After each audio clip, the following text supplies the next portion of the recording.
السلام علیکم ورحمۃ اللہ وبرکاتہ۔ ریاست مدینہ پاکستان ویلفیئر ٹرسٹ کی جانب سے ناصر رضا،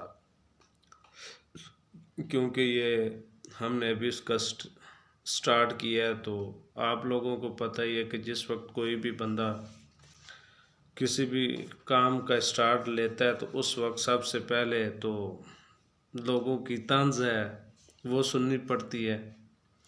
پھر دوسری بات، لوگ کہتے ہیں کہ یہ ہو نہیں سکتا، وہ بھی برداشت کرنا پڑتا ہے۔ پھر تیسری بات یہ ہے کہ لوگ یہ بھی کہہ دیتے ہیں کہ اب ادارے نہیں مان رہے، حکومت نہیں سپورٹ کر رہی، یوں نہیں ہو رہا، وہ بھی سننا پڑتا ہے۔ یعنی کہ بہت مسائل کا سامنا کرنا پڑتا ہے۔ تو کامیاب آدمی وہ ہوتا ہے جو اپنی کوشش کو جاری رکھے، چاہے وہ چھوٹی عمر میں ہو تب کوشش کو جاری رکھے، چاہے 40 سال کے قریب ہو تب بھی اپنی کوشش کو نہ چھوڑے۔ اس کو بنانے کا مقصد یہ ہے کہ ہم نے پاکستان کے بچوں کے لیے وسائل کو پیدا کرنا ہے، اور ساتھ میں ہم نے اپنے بچوں کو روزگار میں لانا ہے۔ تو تیسری بات یہ ہے کہ ایک پروجیکٹ وہ ہوتا ہے جو 5 سال کے بعد ختم ہو جاتا ہے، کچھ پروجیکٹ ایسے ہوتے ہیں جنہیں مسلسل وہ کام کرتے رہتے ہیں اور لگاتار وہ چلتے رہتے ہیں۔ ان کا نام بانی جو ہوتے ہیں وہ دنیا سے چلے بھی جاتے ہیں، تو بعد میں جو دوسرے لوگ ہوتے ہیں وہ اسے چلاتے رہتے ہیں۔ یہ نظام قدرت ہے، جیسی نیت ویسی مراد۔ تو سب سے پہلے ہم نے دیکھنا کہ ہمارے پسماندہ علاقے کون سے ہیں۔ روئی، جنوبی پنجاب، بلوچستان، اور یہ ایک علاقہ آتا ہے صوبہ سرحد کے اوپر، علاقہ غیر۔ تو ہم نے ان میں وہ جگہ، وہ علاقے جس میں ایسے علاقے بھی ہیں جن کے لوگوں کے پاس کھانے کے لیے بھی کچھ بھی نہیں ہے، تو وہ بیچارے پہنیں گے کیا؟ پینے کے لیے بھی کچھ بھی نہیں ہے، وہ واٹر تو نہیں پی سکتا، البتہ ان کے پاس یہ ہے کہ وہ ندی کا پانی گزرتا ہے، وہاں سے وہ پانی وغیرہ پی لیتے ہیں۔ ابھی بھی راجن پور کے کچھ علاقے ہیں جو ٹور کرنے کے لیے روئی کے علاقے میں لوگ نکلتے ہیں، انہوں نے تو دیکھا ہوگا وہاں پر۔ جو بلوچستان کی سیر و تفریح کے لیے نکلتے ہیں یا کام کے لیے نکلتے ہیں، انہوں نے بھی دیکھا ہوگا۔ اب بات یہ ہے کہ ہمارے بچوں کو ہم نے اعلیٰ تعلیم تو دلوا دی، اور ان کے ساتھ کچھ اور بچے بھی ہیں جو بیچارے یتیم ہیں اور معذور بھی ہیں، کیونکہ پاکستان میں سب سے جو بڑا مسئلہ ہے وہ لینگویج کا ہے۔ دنیا میں واحد پاکستان ایسا ملک ہے جس میں 2 زبانیں بولی جاتی ہیں، آفس میں انگلش، قبائلی میں اپنی زبان، اور پاکستان کی قومی زبان وہ اردو۔ تو کیونکہ یہاں پر زیادہ قبائل سسٹم ہے،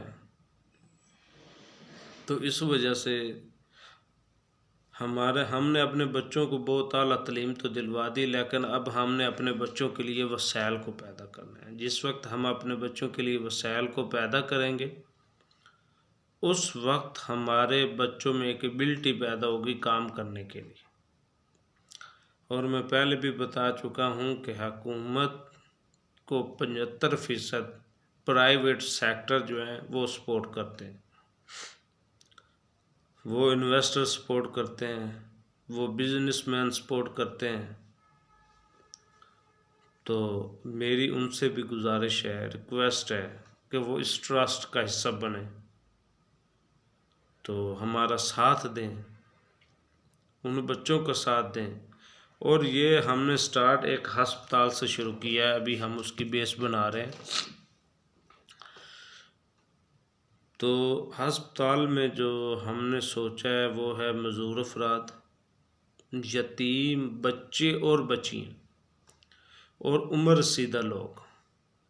اور میری گزارش ہے اوورسیز پاکستانیوں سے، ان سے میری درخواست بھی ہے، اور دوسری کنٹری سے بھی میری گزارش ہے کہ آپ لوگ بھی اس ٹرسٹ کا ساتھ دیں، اور سب سے امپورٹنٹ بات یہ ہے کہ خدا کے لیے اپنے ملک کو فرقوں میں تقسیم نہ کرو۔ تو ریاست میں یہودی بھی ہے، نصرانی بھی ہے، مجوسی بھی ہے، مسلمان بھی ہے، دیوبند بھی ہے، بریلوی بھی ہے۔ خدا کے لیے اپنی ریاست کو فرقوں میں تقسیم نہ کرو، اپنے اداروں کا ساتھ دو، اپنی حکومت کا ساتھ دو، اپنے علماء کرام کا ساتھ دو، اپنے استادوں کا ساتھ دو۔ وہ قوم کبھی ترقی نہیں کر سکتی جو اپنے استادوں کا احترام نہیں کرتی، اپنے لیڈر کا احترام نہیں کرتی، اپنے ماں باپ کا احترام نہیں کرتی، اپنے بزرگوں کا احترام نہیں کرتی۔ فرانس، جرمن، UK، وہاں پر آپ چلے جائیں، وہاں کے لوگ سب اپنے لیے سوچتے ہیں۔ دنیا میں 2-3 ایسے ممالک ہیں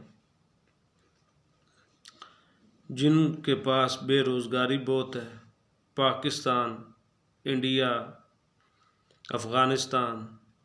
یہ ایسے ملک ہیں جس میں بے روزگاری کی شرح دن بدن بڑھتی جا رہی، کم نہیں ہوئی۔ تو وہاں پر اگر کوئی جا کر دیکھے تو تقریباً یہ صورتحال ہے۔ تو میری آپ سے گزارش ہے کہ آپ پاکستان کے اداروں کو سپورٹ کریں اور اس ٹرسٹ کا حصہ بنیں۔ السلام علیکم ورحمۃ اللہ وبرکاتہ۔